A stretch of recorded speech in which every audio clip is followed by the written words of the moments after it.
Hai, selamat sejahtera kepada rakan-rakan dan hadirin sekalian. Saya Eng Ruhong dan berasal dari SCKC Tongkang.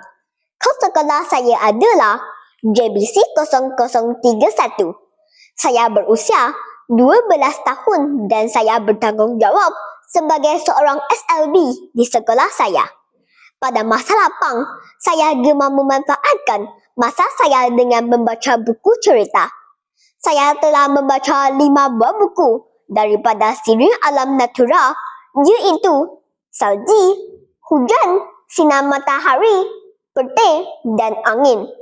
Siri buku ini banyak memberi pengetahuan tentang alam semula jadi serta membantu saya memahami kepentingan menjaga keseimbangan alam. Semua buku ini diceritakan dan diilustrasi oleh Ita Walisu. Penerbit buku-buku ini adalah penerbit Advantage yang berada di Seremban, Negeri Sembilan.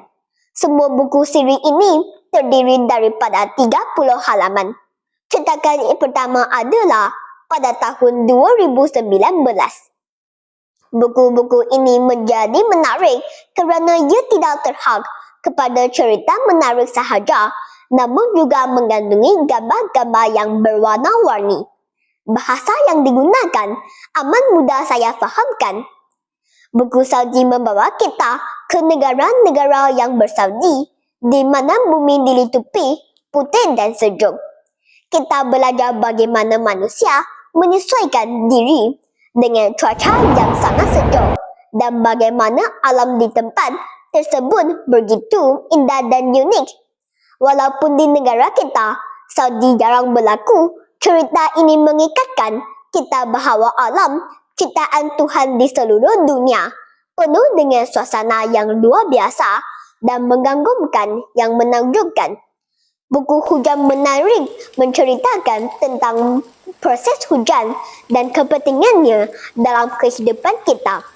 Hujan bukan sahaja membekalkan air kepada manusia, haiwan dan tumbuhan, tetapi juga memastikan kehidupan dapat diteruskan dengan subur. Tanpa hujan, tanaman tidak akan hidup dengan baik dan manusia akan menghadapi kesyukuran untuk memenuhi keperluan harian. Dari cerita ini, kita belajar bahawa air adalah sumber yang sangat berharga dan harus digunakan dengan bijak. Buku Sinar Matahari mengajar kita tentang peranan matahari sebagai sumber cahaya dan tenaga utama bumi. Matahari membantu tumbuhan membuat makanan dan membesarkan dengan sehat, serta menyediakan cahaya dan habar yang penting untuk manusia dan haiwan. Tanpa sinar matahari, kehidupan di bumi tidak akan seimbang dan harmoni. Seterusnya, buku petir menceritakan tentang kejadian kilat dan goro yang berlaku semasa ribut.